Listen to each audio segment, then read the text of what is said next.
The highlight reel. A man is speaking Japanese, but there are no subtitles. Don't worry, I'm here to translate what he's saying. For your information, people have told me that the version I have watched is the edited version, and the original version is what's referred to as lost media. I'm not sure if that's correct, so I have no idea where to find that original version. Let's begin. Hey, my name is Joe. I'm here to steal the spotlight and tell you a true crime story that took place in 1989. I've always wanted to be an actor, and this is my movie, so you'll have to deal with it, or I'll come and kill you. We are in a room and a group of people is staring at the floor. They look serious and on the floor there lies a dead girl. Let's go back in time when the girl, whose name is Junko Furuta, was living a happy life. She's out cycling and preparing for Tour de France. She works at a factory, so she's a working girl with a promising future ahead of her. One night, on her way home, some teenagers who appear to be troublemakers notice Junko Furuta. I think they are interested in her bicycle, but I'm not sure if I translated that correctly. He kicks her bicycle, causing her to fall to the ground. The leader of the troublemakers pretends to be her savior, but he soon reveals his true harmful intentions. He threatens her and takes her to a motel where he commits unspeakable acts that a man should never do. He later brags about his crimes to his friends. Suddenly we see another woman and the troublemakers kidnap her, committing unspeakable acts against her. The leader of the troublemakers also puts gum in the woman's hair. Then we're taken back to the past where we see the leader of the troublemakers when he was much younger.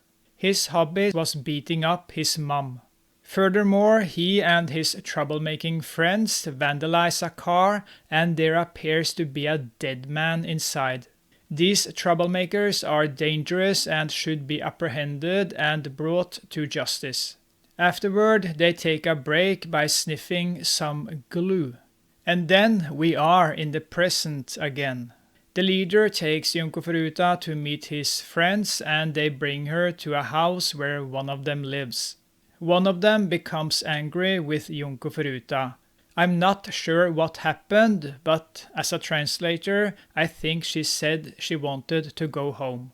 The troublemakers are playing video games and the girl is smiling. She pretends to have a good time with the troublemakers. Junko Furuta is sleeping and the troublemakers take some drugs, causing them to lose control. They laugh, but their actions should be condemned. Junko Furuta wakes up and they start attacking her. The father of the house is a coward and doesn't dare to open the door because he is spineless. At the same time, the leader beats up Junko Furuta and after that they subject her to unspeakable acts and continue to torment her. The leader meets another person at a cafe and they discuss life and his plans for the future. I have no idea what they are talking about, but please pretend that you trust me. I know what they are talking about since I'm the translator. The leader makes Junko Furuta call her parents to assure them that she is fine and will be home in a couple of days. Joe tells us that his name is Joe, and that he has always wanted to be an actor. He doesn't seem interested in sharing much about anything besides himself. So let's kindly suggest that Joe can go and F himself.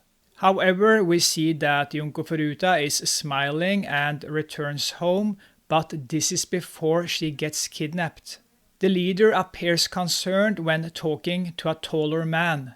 Was Junko Furuta simply in the wrong place at the wrong time? Joe is becoming increasingly desperate and now he's in a Shakespeare play. I don't think Philip Seymour Hoffman would be impressed by his acting. Maybe it's time for Joe to take a step back. The leader brings Junko Furuta home and there they subject her to unspeakable acts. They also take some inappropriate photographs of her. For heaven's sake, can someone please get Joe out of here? He's back again, trying to steal the entire movie. This movie isn't about you, Joe. The mother in the house talks to Junko Furuta, but before the girl gets a chance to respond, the rest of the gang takes her up to the second floor and to the room that is a living nightmare for the poor girl. The boss of the house isn't happy with his parents. He is dissatisfied with the milk they have purchased. He is upset because his mother won't provide him with fresh mother's milk. I'm not sure who the guy on the right is, but the mother of the house enters the room and tells Junko Furuta to leave and go home. She starts to comply, but outside I believe the same guy is waiting for her. He hugs her and he seems like a big loser. They return to the house. After sleeping with him, Junko Furuta tries once more to leave the house and go home. However, as she is about to open the door, she remembers something the leader of the troublemakers said to her. She attempts to call for help, but the leader of the troublemakers discovers her and assures the person she was talking to that everything is fine, dismissing it as a prank call. He then takes her back to the room where they begin beating and torturing her once more. The guy she had initially thought was a nice person even slaps her hard. The leader, who had always aspired to be a barber, decides to cut the hair of a goofy guy. Afterward, they resumed their abuse of the girl.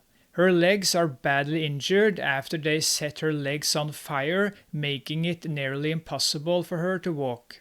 They show no concern for her condition and refuse to let her go. The room is in a wretched and disgusting state. The leader of the troublemakers takes a well-deserved break, only to return to the room and continue torturing the unfortunate girl again and again. The torment seems endless and any hope for humanity is lost when witnessing what these troublemakers do to the innocent girl. The girl's life seems to be fading and when the troublemakers return to the room, she is barely alive. But this isn't enough for them, so they begin beating her once more. This time her body can't endure the abuse and she tragically dies. The troublemakers are carrying an oil barrel within which the lifeless body of Junko Furuta lies dead. Back to Joe. He informs us that he's going to quit acting because he didn't get the role he desired. He has discovered that he is a talentless loser. Returning to the room, the troublemakers find the girl dead on the floor. They are crying and laughing except for the leader, who is a stone-cold psycho. Back in the studio, Joe reveals the actual perpetrators and the penalties they received after killing Junko Furuta. He delivers a lengthy speech in which he likely explains what happened to some of the other teenagers involved.